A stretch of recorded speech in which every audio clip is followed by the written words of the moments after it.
Summary to kill a mockingbird, एक हंसते हुए परिंदे को मारना। इसके मुसन्निफ़ का नाम हार्पर ली है। स्काउट फिंच एक 6 साल लड़की अपने भाई जिम फिंच और अपने वालिद एटिकस फिंच के साथ रहती है।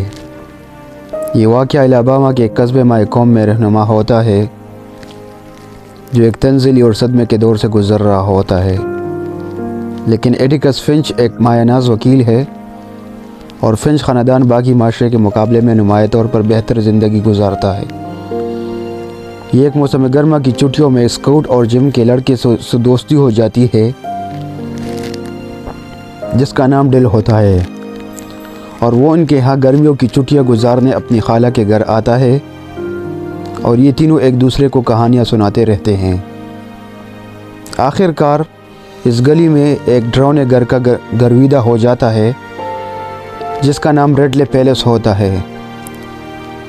इस घर की मलकियत मिस्टर नाथन रेडले करता है,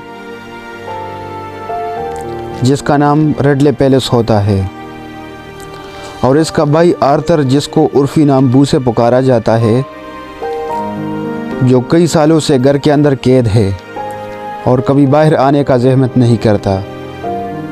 स्काउट फिंच पहली बार स्कूल जाती है, लेकिन ये उसको इंतहाई बदमज़ा लगती है।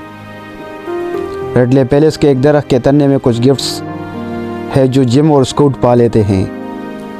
अगले में उस गर्मा में दोबारा डिल आता है। स्काउट, जिम और वो कोई मंसूबा बनाता है कि बू रेडले को घर से कैसे निकाला जाए। एटिकस फिंच, स्काउट और जिम के वालिद इन तीनों को रोकने की कोशिश करता है और इनको बताता है कि इस मामले को एक अलग ज़ाविये से देखने की कोशिश करें, पहले इससे कि आप लोग किसी नतीजे पर पहुँचो। डिल के इस मायकॉम कस्बे में ये आखिरी रात होती है। ये तीनों रेडले पैलेस के दीवार के ऊपर से जांगने की कोशिश करते हैं। जैसे ही ये सब जांगते हैं, मिस्टर नाथन रेडले इन पर गोली चलाता है। ये तीनों भाग पड़ते हैं। इस दौरान जिम भागने में अपनी पैंट को वहाँ छोड़ आता है। कुछ देर के बाद वो दोबारा देखने जाता है तो उन्होंने पैंट को अपने लिए मुरम्मत की होती है और जंगले के ऊपर से लटकाया होता है। अगले साल मौसम सरमा, स्काउट और जिम दोबारा इस दरख्त के सुराख में कुछ गिफ्ट्स पाते हैं, जिसको शायद पुरस्कार बू रेडले ने छोड़ दी होगी, जिसको बाद में नाथन रेडले सीमेंट से बंद कर देता है। इसके फ़ौरन बाद किसी दूसरे पड़ोसी के घर में आग भड़क उठती है। इस दौरान कोई स्काउट के कंधों पर कंबल डाल लेता है। जैसे ही वो आग के शोलों को भड़कते हुए देखती है, वो सोचती है कि शायद ये बू रेडले ने ये कंबल डाल दी होगी। जिम अपने वालिद एटिकस को मुरम्मत करते हुए पेंट और गिफ्ट्स के बारे में बताता है।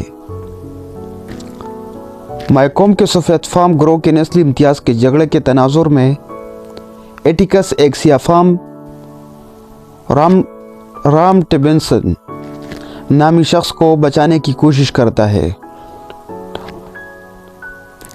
जिस पर एक सियाह फार्म औरत असमत दरी का इल्ज़ाम लगाती है।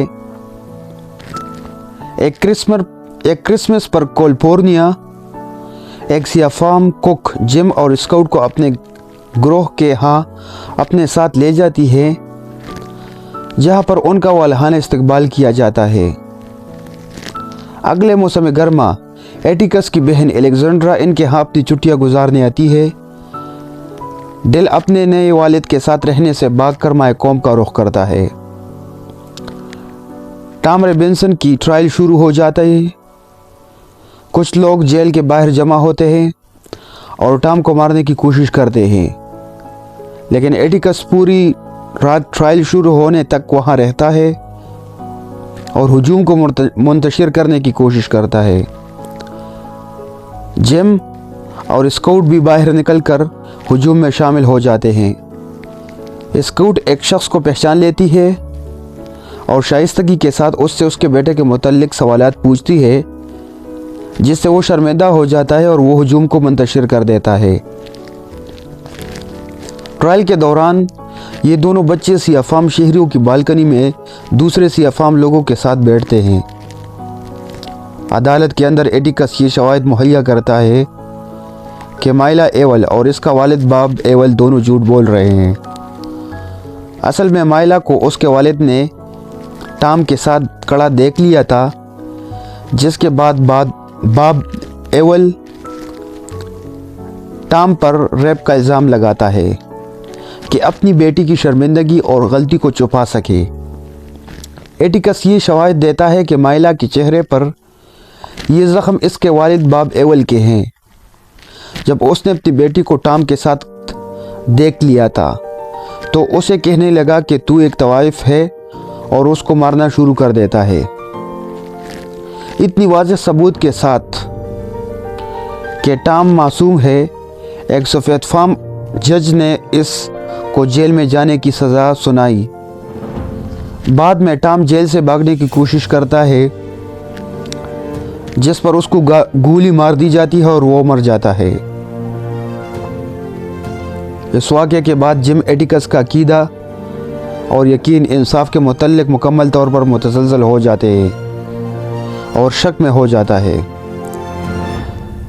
اس سزا کے باوجود باب ایول مائلا ایول کے والد کو یہ لگتا ہے کہ ایٹیکس اور جج نے اس کو بیوقوف بنایا، اور وہ بدلے اور انتقام کے بارے میں سوچتا ہے، اور وہ ٹام ربنسن کی بیوہ کو ذلیل کرتا ہے، جج کے گھر میں گھستا ہے اور آخر کار جم اور اسکاؤٹ پر حملہ کرتا ہے جب وہ ایک ثقافتی پارٹی سے گھر واپس آ رہے ہوتے ہیں۔ اس دوران ریڈلے مداخلت کرتا ہے اور بچوں کو بچاتا ہے اور باب ایول کو بری طرح زخمی کر لیتا ہے۔ اس کے بعد بو ریڈلے زخمی جم کو ایٹیکس کے گھر لے جاتا ہے، وہاں ذاتی ملازم واویلا کرتا ہے تاکہ بو ریڈلے کو بچایا جا سکے کہ باب ایول نے اپنے آپ کو چاقو سے زخمی کر لیا۔ بو ریڈلے نے کچھ دیر وہاں بیٹھے رہنے کے بعد دوبارہ ریڈلے پیلس کی طرف آتا ہے اور اس میں گھس جاتا ہے۔ پھر اسکاؤٹ کو محسوس ہوتا ہے کہ زندگی ریڈلے کی طرح گزارنی چاہیے۔ اس کا انسانی ہمدردی اور جذبے پر مکمل یقین بن جاتا ہے اور وہ اپنے اندر انتہائی رحم دلی پیدا کرتی ہے اور اپنے والد کی نصیحت پر عمل کرتی ہے۔